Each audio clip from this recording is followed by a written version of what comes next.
Greg arrived home around 4 p.m., 2 hours earlier than usual. The house was eerily quiet, and he immediately noticed that his wife Georgia's car was missing from the garage. That was unusual. She was a high school teacher and typically returned home around 3 p.m. Their marriage had been a happy one for 9 years, and they were eagerly anticipating their upcoming 10th wedding anniversary. In just 2 weeks, they planned to celebrate at a club nearby, surrounded by close friends and family. They had both put so much effort into making the event special, ensuring every detail was just right. An hour passed, and his unease grew. George had always been considerate, always letting him know if she was running late. The silence felt heavy, unnatural. His fingers tapped anxiously against his phone before he finally called her. The call went straight to voicemail. He took a deep breath and left a message, his voice laced with concern. "Hey baby, I came home early to help with the favors for the guests and found the house empty. Since you usually leave me a message when you stay late, I'm worried about you. Call me ASAP. Love you." He debated calling some of her teacher friends but was interrupted by the familiar rumble of the garage door opening. He hurried over and saw her stepping out of the car, her casual Friday attire slightly disheveled. Her elbows bore smudges of brown dirt and green grass stains, as did the knees of her jeans. "Where have you been?" "I was so worried," he asked, relief mingling with lingering concern. She looked at him, slightly startled. "Why are you home so early? You don't usually get in until after 6, and it's barely past that now." His eyes flickered down to the stains on her clothes. "Did you play football with your students today?" She let out a soft laugh, shaking her head. "No, nothing like that. I'll tell you everything, but first, I need to take a shower." She tossed her purse over her shoulder and sighed. "I had a flat tire, and one of the male teachers helped me change it. The spare's in the trunk. You might want to check it later. Tony said there was a nail stuck in the tire." Greg's gaze lingered on the dirt smears. So, the grass and mud stains came from lying on the ground while helping change the tire. She hesitated, then let out another soft chuckle. "No, silly. The stains appeared when I was thanking Tony for his help." She turned away, her tone casual, but her next words made his breath catch. "I need to freshen up. After sex, I never feel comfortable." She walked past him, leaving him frozen in place, the weight of her confession slamming into him like a tidal wave. His mind raced, his pulse pounded in his ears.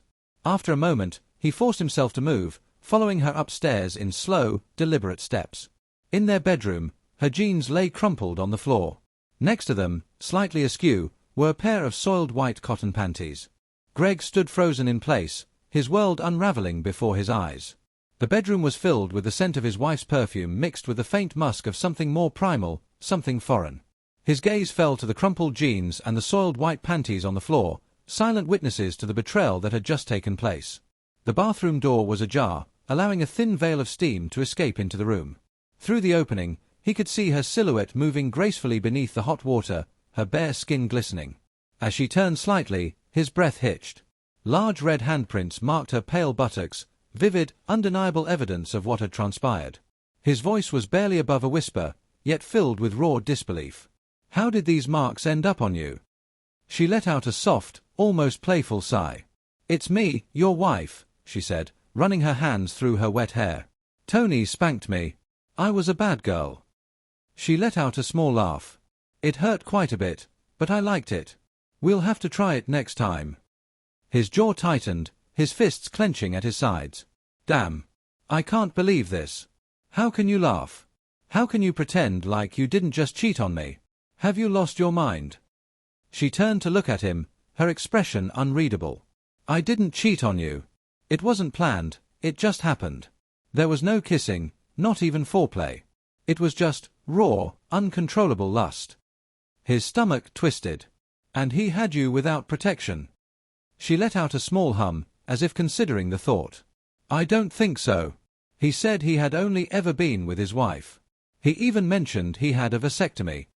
Greg scoffed, shaking his head in disbelief. "I thought you said this was spontaneous, without conversation. When exactly did you discuss his medical history?" She paused for a moment, then shrugged. "After it was over." "After?" His voice rose, his anger barely contained. "Wait. After? So it wasn't just once?" She gave him an apologetic smile. "Well, He did it 2, maybe 3 times. The blood drained from his face. And you still think this isn't adultery? You're out of your damn mind. She frowned. I wish you wouldn't use such harsh words. You know I don't like them. And no, I had no ill intent toward you or our marriage.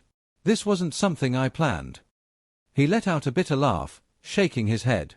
You don't want to hear cruel words from me, but you let another man take you however he pleased. His voice was thick with anger and something deeper, hurt. She stepped closer, her wet skin glistening. Honey, I don't love him. When you and I are together, we make love. This was just satisfying a need. He needed to be rewarded, and I needed to please him. His hands balled into fists. Did he please you? She bit her lip before nodding, a slight flush creeping up her cheeks. Oh, well, yes. It was exhilarating. Feeling him take me like that, for almost an hour, of course, I peeked several times. She let out a soft, breathy laugh. So don't expect anything tonight. It still hurts too much. Honestly, it feels like he stretched me out.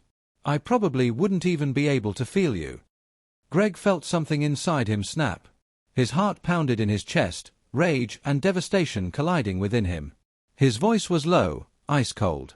There's no chance of that happening now. Not tonight. Not ever. She blinked, finally sensing the shift in him. What do you mean? When you're done showering, you can start packing. His voice was eerily calm.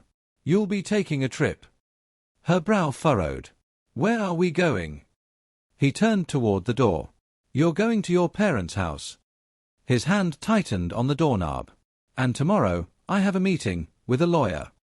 A heavy silence filled the space between them, the steam from the shower curling around them like the last remnants of a love that had just been shattered beyond repair. Georgia stepped out of the bathroom, her skin still damp from the shower, her golden hair clinging slightly to her shoulders.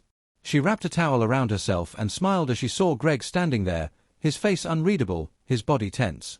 I'm finally clean, she said, her tone light, as if the weight of their conversation had already slipped from her mind. I'm sorry, what were you saying about my parents? A lawyer. Greg exhaled sharply, his patience nearly gone. I'm saying that I'm kicking your cheating ass out of my house, and first thing tomorrow, I'm filing for divorce. She blinked, looking almost amused. Do you need help? Help? His voice was sharp with disbelief. Baby, it doesn't mean anything to me, she said softly, stepping closer, her fingers reaching for him. I've done this before, and you never complained. His blood ran cold. What do you mean, before? She sighed as if the conversation was exhausting her. Remember a few years ago, when your friend Tom helped me paint the downstairs bathroom? He nodded slowly, dread settling deep in his stomach. I told you I was going to reward him, she continued. His jaw tightened.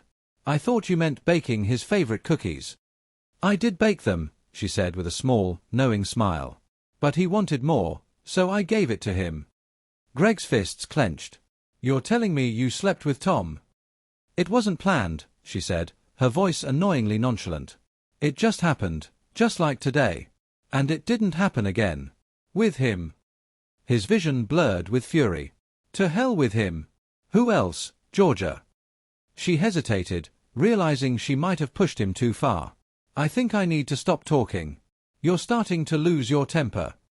His face darkened. Tell me. She bit her lip, then shrugged. I'll tell you about Bobby and Randy another time. Greg took a step forward, his heart pounding. My 2 brothers. His voice was no longer angry, it was deadly. She sighed. Greg, you're being unreasonable. I never kissed any of them. And none of them ever saw my bare breasts. It was just rough, animal sex. A sound ripped from Greg's throat, part growl, part anguish shout. He turned sharply and stormed out of the room before he did something he would regret. Georgia shook her head and began getting dressed. I guess I'd better not tell him about Preacher John, or the headmaster, Mr. Wilson. But Greg had heard her. Word spread fast. The divorce was swift and brutal. Greg never spoke to his brothers again, but not before breaking Bobby's nose and knocking out 3 of Randy's teeth. Tom, his old friend, wasn't so lucky. Greg cracked his face open with a baseball bat, leaving him with one eye and a mouthful of shattered teeth. As for Mr. Wilson, he was found unconscious, drunk, and naked in the middle of the school gym, his career ended in disgrace. And Preacher John? Well, one Sunday morning, he stood before his congregation, his voice trembling as he confessed his sins. He retired shortly after. Georgia. She went back to her parent house, still handing out her special rewards, just as shameless, just as careless. But this time, she had no husband waiting at home to clean up the mess she left behind.